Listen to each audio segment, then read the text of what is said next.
Well, I really believe that great gardens begin with community and bring people together.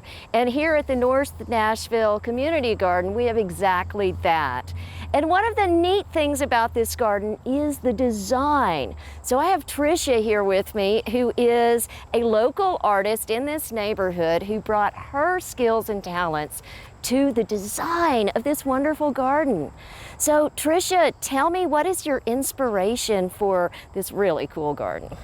Well, we wanted to do a sacred circle garden. My design partner Nancy Lunsford and I decided that it would be really appropriate for a church setting. So the circle itself represents community on the lowest level, and it also represents perfection of God, because circles are perfect. So the two things work together. There will be an implied square around the edge of the circle, which will represent man's attempt to understand God. So of course that square can't be closed in, it has to be kind of open, because that's something that's really we're not able to do that. We're not able to fully understand God.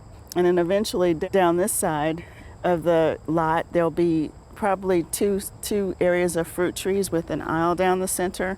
And so we have the circle and then a square around that, and then a cross. I love this inspiration that you're bringing to this. Now, also the benches, which my first thought was, oh, this is so practical. We have benches at the end of each of these really neat beds. And so it's a great place to sit and relax. But I bet it has another purpose. It also does have the purpose of serving as a place for people to sit and meditate and pray. And then also the inner circle could be used as a place to do a ring shout like they used to do in slavery times, and sometimes people still do today, gathering in a circle and praising God and dancing. And that could also take place around the outer edge of the circle as well. Sometimes I've come to the garden and I've noticed that people are actually sitting and meditating during their lunch hour and just taking in the garden.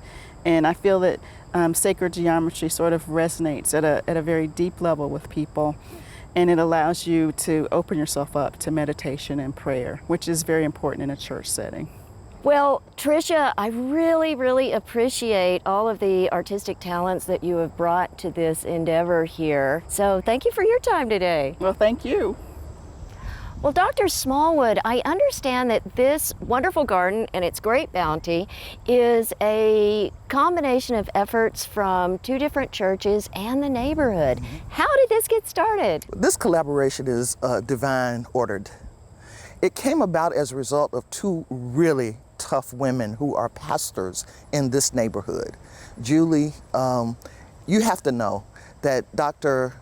Judy Cummins and Reverend Lisa Hammonds are some visionaries. And they were in a program with ABC, which is American Baptist College, looking at Call to Lives of Meaning and Purpose as a grant process. And at some point in time, of course, we lost Judy to her retirement. So I became involved, got to know Dr. Hammonds, and realized that she was planning to do what we call commercial kitchen in her church.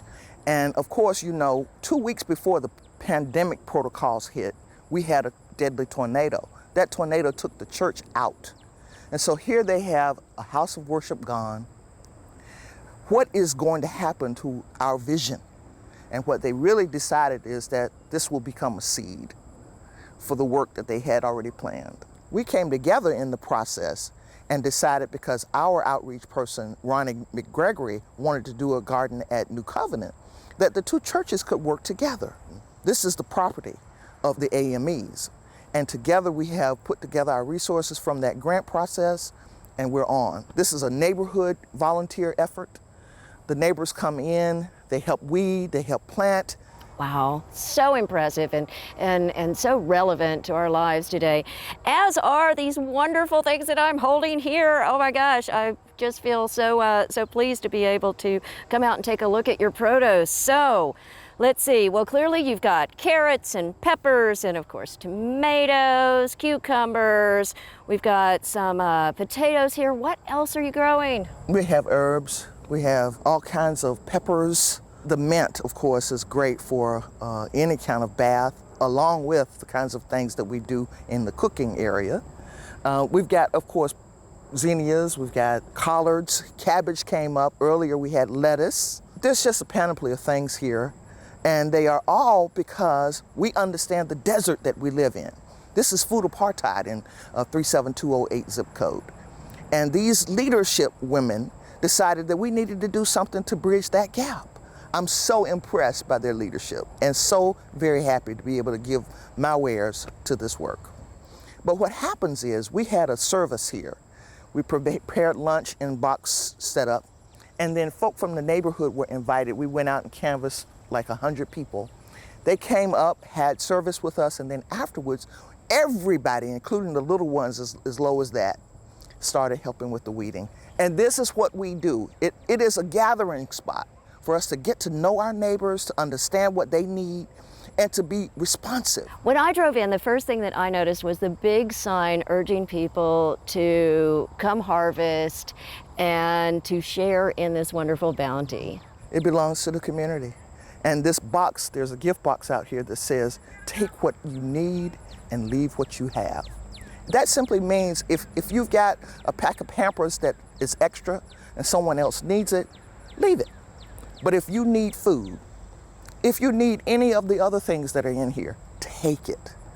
And this is becoming, for us, a theological endeavor because it is what God requires of us. Wow, this is so wonderful, and I just feel so inspired and truly touched being out here. Well, Ronnie, I know you've been a big part of bringing this vision to fruition, and I just can't help but wonder what is going to happen this fall, what is going to happen over the winter. What is your future vision? We are actually partnering this fall with the school here right in our backyard, Churchwell, Robert Churchwell School, to get the kids involved as well. And we love the input of the kids. You know, what is it you see your parents, your grandparents cooking? You know, what would you like to see, you know, in this garden? Because it's your garden. It's not, you know, it's not our garden. It was an idea that came to fruition, and it's here for the community. What fun. Well, I know the kids are going to enjoy. I mean, Yes. I enjoyed coming over and discovering the sugar baby watermelons. Yes, absolutely, absolutely. That's so much fun. And just seeing the different things, like you said, that they eat at home. Yep. This is great. There's some techniques that we need to really look into and have classes so that the community is aware of what we need to do to sustain this great garden and this great space. Thank you, Ronnie, so much for sharing with me your vision and your challenges out here. This is such a great place. Thank you. I appreciate you coming out. For inspiring garden tours, growing tips, and garden projects, visit our website at volunteergardener.org or on YouTube at the Volunteer Gardener channel, and like us on Facebook.